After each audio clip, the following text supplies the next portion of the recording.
everybody, it's Pat Love from eXp Realty. I'm here today with Andrea Benton. The Brazilian Sports Group is her business. So, hi Andrea. Hey, how are you? I'm good, thanks. Thank you for taking the time out of your day to talk to us a bit about your business. Yeah, no sweat. Well, and thanks for having me. This is fun.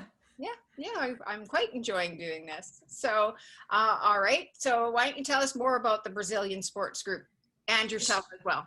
Yeah, for sure. So the Brazilian Sports Group is actually, it's a bit of a, I would say it's a bit of an entity rather than an actual, it's a company, but it's a bit of an entity. I do multiple things and they all they all fall under the umbrella of youth sports. So I'll tell you what I do and then I'll give you my background. So right now I'm organizing a Women in Youth Sports Leadership Summit. It's going to be a virtual event. It's happening in January 22nd, 23rd, and 24th. It's a two-part event. The first day is all about women in youth sports for athletes, kind of the athlete's perspective. And then there's the business aspect of women in youth sports. Just because I am a woman, I've also been involved in youth sports for, I think, over 5 years now. And what I've really noticed is there's not a lot of leadership opportunities for women in youth sports to really talk about it. You know, we're the team managers, we're the AGCs, we're the administrators, we're the registrars, we're the finance people, we're board of directors members. But a lot of the times in youth sports, the focus is on the technical aspect of youth sports. And not that there's not a lot of women in coaches, but sometimes the business aspect should be in my opinion, should be focused on a little more than the technical aspect. So we're doing a day of business, we're doing a day of technical. There's also with right now in youth sports, there's really a big push in professional sports as well to sort of get more women coaches, share more women's stories, fund, because we are in COVID times, fund youth sports, fund professional sports for women. So right now there's kind of this whole ecosystem of youth sports. So that's what I'm working on right now. I also have a TV show. It's called Born to Play Futsal, and it's with my Brazilian business partner, Alvaro de Almeida. Initially, we started off doing a podcast. It was called Play Your Game. We really talked about futsal. That's actually sort of my passion, is futsal. And futsal is a faster, technical, better version of indoor soccer. It's 5v5, so 4 players plus a goalie. It's a really amazing sport. So Alvaro and I, because of COVID, we decided to share our stories about futsal. And so we started the podcast. And then most recently, now we're on, it's called Barn Burner TV Network. So it's an independent Canadian TV network. They also have radio. They're on the App Store. They're all over the place. And so we have our own TV show. So we are 10:30 PST every Sunday morning. We're 3 interviews in. This Sunday will actually be our 3rd interview. We've interviewed someone from the Canadian national futsal team. We've interviewed professional Spanish players in their academy. And then this Sunday is actually amazing because we are going to be interviewing 2 people who used to play, and actually I think they still might, on Canada's national soccer team. We're interviewing Carmelina Moscato. I hope I pronounced that right. I need to prep before my interview. And AC Lang. Note up there.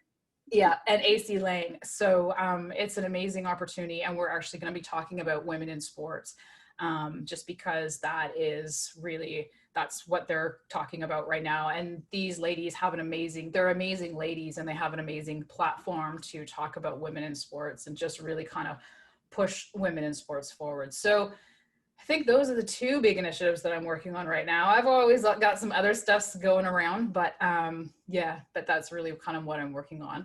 And then in terms of my background, unfortunately, and this, Pat and I talked before, so I'm kind of going to go into this a little bit before.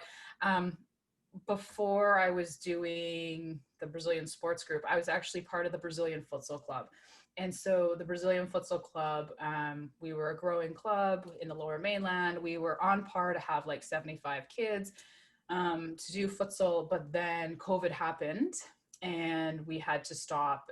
And I don't know how familiar you are with what's going on with youth sports, but it's a bit of a gong show. Mm-hmm. And futsal, because we're played inside, we couldn't rent gyms, we couldn't do anything. So for us, COVID has actually impacted us quite a lot.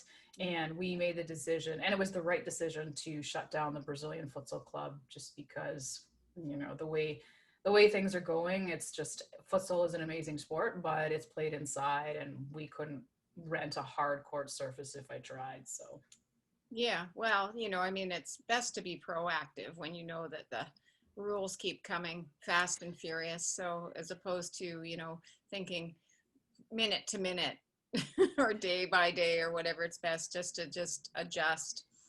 yeah, and I think it was actually, for us anyways, I mean, for me personally, I can't speak for my other two partners at the time, but I think it was the right thing to do, because it was, we're ripping off the Band-Aid, which I think is great, because we made the decision in June to shut down. And I think about it now, and I think about how youth sports has gone from like phase 1 to phase 2 to phase kind of 2A. Now we've excuse me, we've kind of bounced back to phase 1, but kind of. So it's just, with things with COVID, things are so fluid. And when you're running a business, that's actually probably one of the toughest things, I would say, is running a business and making those tough decisions and sticking to them. And then, yeah, deciding, okay, in retrospect, did you make the right decision? And the answer is yes. But at the time, it's, when you're a business owner, it's a bit of it's tough. You take on all the risk, right? So Yeah, yeah. yeah. Well, it's unfortunate for a lot of things, and hopefully we all make it out alive. You know what I mean? Yeah, no, 100%. And Not literally. yeah. Yeah, no, 100%. And it's interesting too, though, because I think certainly in my case, I've looked at COVID as an opportunity. It's an opportunity to, I mean, I know they're talking about it as like the big pause. So the pause has gone on for a very long time. But, for me and my business and where I'm going with my life, I think it was a really great opportunity to kind of readjust and stop and figure out, okay, I love youth sports. This is what I want to do. This is who I want to partner with, and then kind of move forward from that way. But yeah, Well, it's that's good. growth all around, right? You've adapted, and so we've talked about the pandemic, so I don't need to ask you that I question. know. I know. Skipping ahead, Yeah. how can the community help you out with your business at this time? Is there anything we can do to support the Brazilian Sports Group or your TV show? I guess maybe Yeah. go watch your TV show, but Yeah, that would be amazing. Well, I guess the two things would be, yeah, definitely. If anyone wants to be a speaker for my Women in Youth Sports Leadership Summit, Shannon D'Souza was going to be a speaker, but unfortunately she is not able to just do childcare. So I'm definitely looking for people to talk about social media. If you have any experience in youth sports and you want to contribute, I'm more than happy to have you on. This is my first summit. So yeah, I'm definitely looking for speakers. I would love it if everyone signed up for it as well, because it is going to be the speakers that I've got.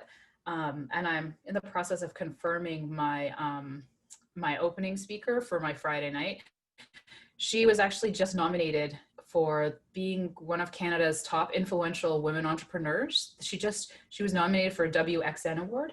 So she's going to be amazing, and she's going to talk about sports and youth sports. So I've got some big names coming up, and just it's really a great opportunity if anyone is out there and they really want to network with other women in youth sports and they just really want to find out what it is, then yeah, I would definitely encourage you to come and participate, be a speaker. I'm always looking for moderators, sign up for the event. And just because there's lots of opportunity in youth sports, we just don't ever hear about it, I think.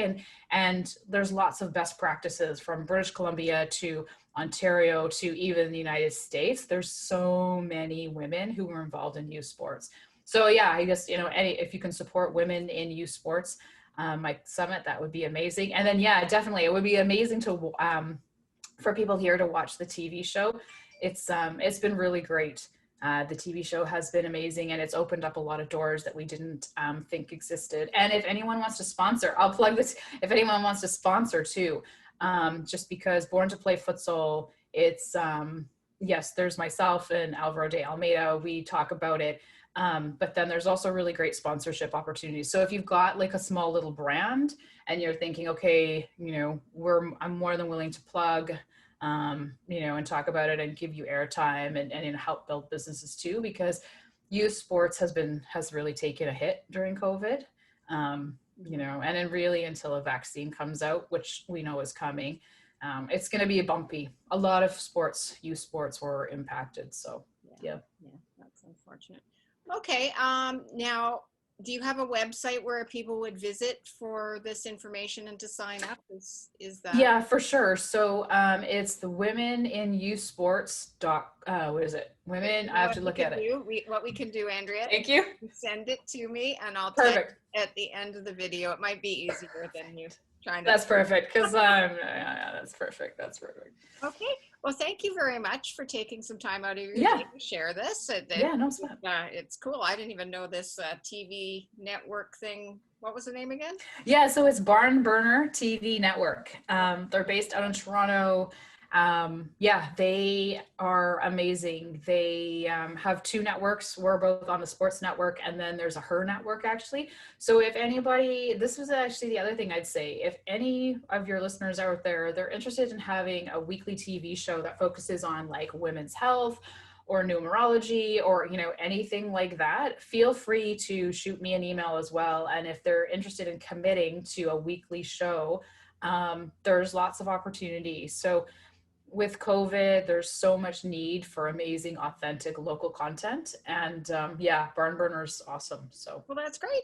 Yeah. Well, thank you once again. Yeah, no, it's fun. And I look forward to maybe one day we get to see each other. Yeah, I know, right? Mask free and enjoying a coffee. Yeah, that'd be awesome. Okay, so thank you, Andrea. Thanks. You have a great day. You too. Okay, bye.